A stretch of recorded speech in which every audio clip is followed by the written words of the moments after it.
991 பிரிவில் அஜித்குமாரின் அணி 3வது இடம் பிடித்து அபார சாதனை படைத்துள்ளது.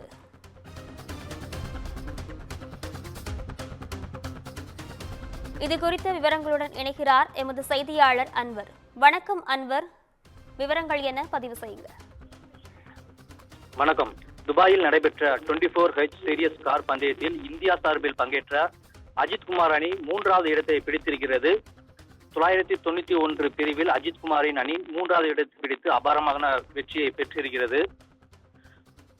கடந்த 24 மணி நேரம் தொடர்ந்து நடைபெற்ற இந்த கார் ரேஸ் நேற்று மதியம் 1:30 மணி அளவில் துவங்கிய நிலையில் தற்போது முடிவுக்கு வந்திருக்கிறது.